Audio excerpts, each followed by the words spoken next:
How you guys doing today? So I was invited to speak to a investors insider group this morning, and it was a great conversation. We really talked about sort of how to get to four rentals, why it's important, those kind of things. So I thought I would, take that presentation, sort of pull out maybe some of the stuff my channel may have heard before, but yet still sort of share this idea with you. It's only a couple of slides after this quick introduction.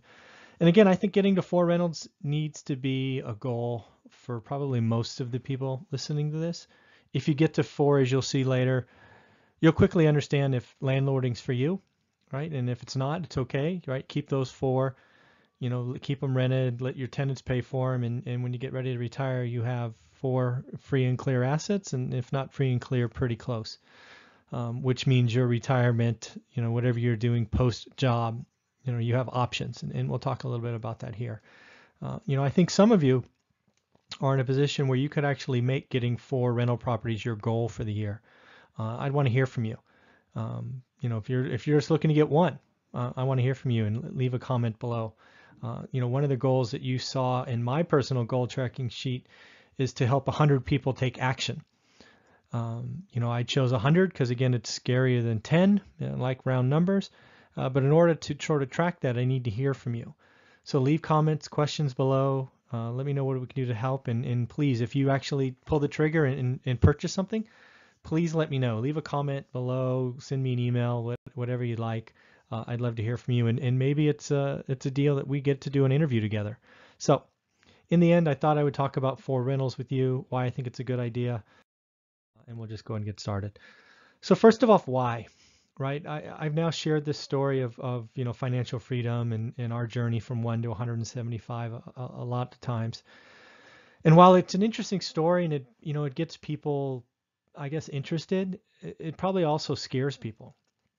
Not only 15 years, but market cycles, ups and downs, and it quickly becomes a story that maybe some of you don't think you can do, which I think is a disservice. I never share our story to have anybody think that they can't do it.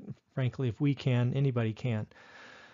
But I've really come to realize that maybe it's my fault. Maybe we should just talk about something less scary, right? Something less large.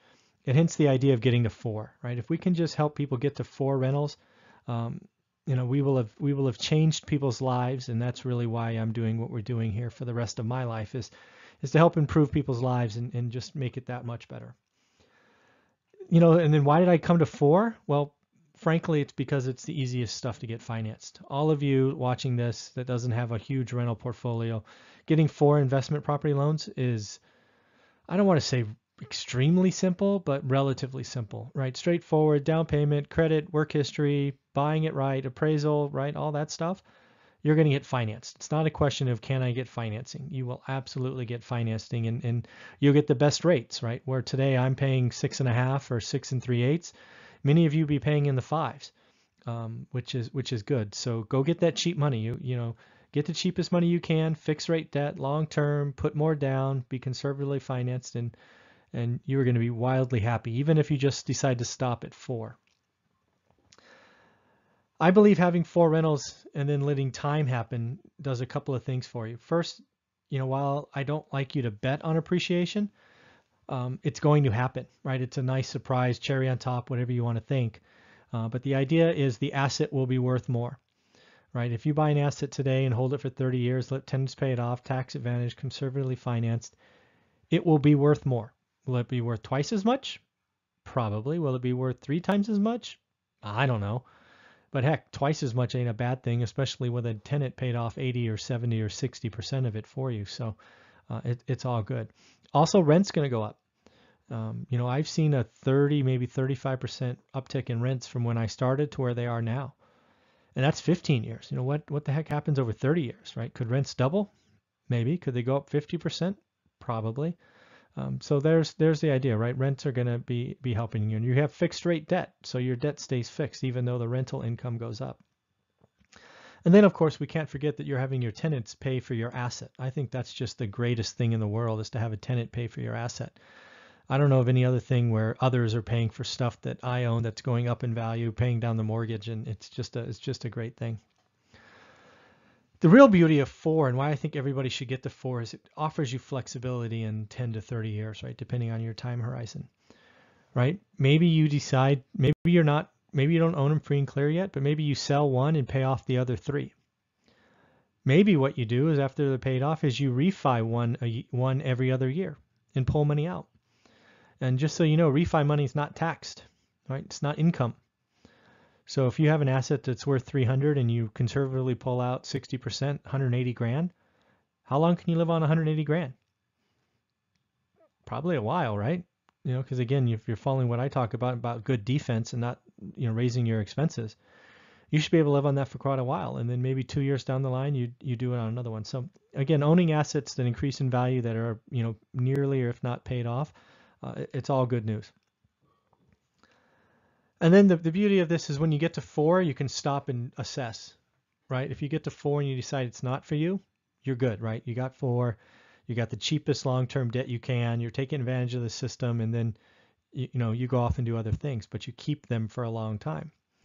Maybe you get to 4 and decide, you know what? I like this game. And then we start talking about how do you go from 4 to 10. So these are the things that I think are important. And, why I really want you to think about how do I get my first or my next rental this year? I'd love to hear from you if you have a goal of getting 1 or 2 or 3 this year. Please put it down below. We can hold each other accountable. And if you like, we can get you on an interview and sort of talk about your story and share it with others and ask questions and all that good stuff that happens in an interview. Lastly, just some keys to starting out. Never ever bet on appreciation. Yes, appreciation happens, as I said earlier, but I don't want it in any of your models. I live in the Bay Area, and I believe there's a lot of people that are getting hurt that have been betting on appreciation but holding negative cash flow properties. Yes, in a seller's market, you're rewarded for having, a slow turnaround time or whatnot as prices go up.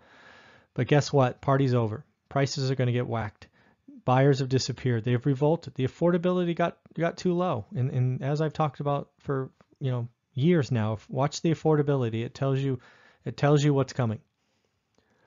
Always conservatively finance. I don't want to hear about negative cash flow. I don't. I usually don't recommend even putting the minimum down. Right? If you get approved for an 80% loan, and if you're a full-time employee and cash isn't the problem, maybe put 25, 30, 40% down, right? Make this thing easy to cash flow. Make it easy for your tenants to pay off the rest. The last thing you want to do is have an asset that adds risk or stress to the system. The big one here is I want you to be thinking about, again, this is for full-time employees, busy job, all that stuff. I want you to think return on time versus return on investment or ROI. This really came from a conversation I had from a friend in, I think it was Chicago, maybe Detroit. He was comparing 2 different investment options, right? He was going to look at a triple net building that would net him about $500 a month cash flow, or a small apartment building that he thought would net him $1,500. First bluff, which one do you go for, right? Well, 1,500 is bigger than 500, so go that way. However, when we talked to him, or I kept asking him a question, it became clear that the apartment building would be a lot more time consuming. And the 1,500 would be very not dependable. But yeah, he can certainly get there if he turned it and made the investments and all that stuff. It certainly could have gotten there, probably a little bit more. But the problem for him was time, right? He just got a new sales job. He covered 3 states, and owning this apartment building was going to lead to one of 2 things. One, the apartment building was going to run into the ground because he couldn't manage it, and he insisted on self-management. Or 2, his job would suffer because he's in town all the time and he can't go sell his widgets, right? Whatever he was selling. So we quickly came to the decision that the triple net building was the right thing for him, given his time frame, what he was doing in his day job. So think return on time, please. I say it all the time. It's actually the image on this channel. It's no alligators. The whole idea of negative cash flow is not painful enough. Hence, I have the word no alligators, right? You don't want somebody chomping on your arm, chomping at your wallet, credit card, checkbook, whatever it is for you, that you have to feed all the time. It gets very annoying, especially when prices go down, right? It's easy to hold on when prices are going up, but what happens when prices go down? It's a lot harder to write that mortgage payment when your asset's worth half what you owe. And that's what happened last time. The strategic defaults. All the investors go, you know what? Forget it. Here you go, bank. Take it back. Short sale, deed in lieu, cash for keys, whatever it was. So again, if you have a cash flow property, it doesn't matter what it's worth. You can hold on for the market to turn around. I obviously love this acronym, CRAP. I think it gets people's attention. It obviously stands for cash rich, asset poor. This is not a way to live. We're going to make sure that those out there that have piles of cash, maybe sold out the stock market, whatever it is, and are sitting on a pile of cash, that we start buying assets. Assets that you can conservatively finance with fixed rate debt that others pay off, have tax advantage. That's what we're going to do this year. And you're going to let me know how many you want to do. I don't think you can save your way to retirement. Maybe some of you want to prove me wrong. I don't think it's how most people get there and live comfortably. I think you do have to own assets, and assets are what rich people own. So I think kind of following that makes a lot of sense to me. I think trying to save your way is kind of a depressing way to go, and it's just you don't really move the needle fast enough. Again, I think the key is you need to think about getting to 4 conservatively financed fixed rate loans on investment properties. The good news here is it doesn't have to be 4 homes, right? It could be 4 fourplexes for some of you, right? What I'm talking about here is 4 residential mortgages. So that's 4 units or less qualify for residential. So it could be 4 houses, absolutely. It could be 4 fourplexes, absolutely. It could be a mix, whatever works for you in your markets. I don't know where that is. But the idea is we're going to get 4 loans this year, fixed rate, 30-year loans, and we're going to get in the business together. I want you to think, if you're going to do this, this kind of investing, I need you to think in decades. It's not weeks, not months, not even years. I want you thinking decades, right? When you make a purchase, you're going to be holding it for at least 10 years. And most of you, I want to be thinking about multiple decades. We're talking 20 years, because once you have it, it's seasoned and it's working. No, I want you to think about decades, because that's what we're playing for, right? We want this asset free and clear when we're done. We want the cash flow. Cash flow is going up because rent's going up, debt's going down, and life's going to get good when you get ready to retire.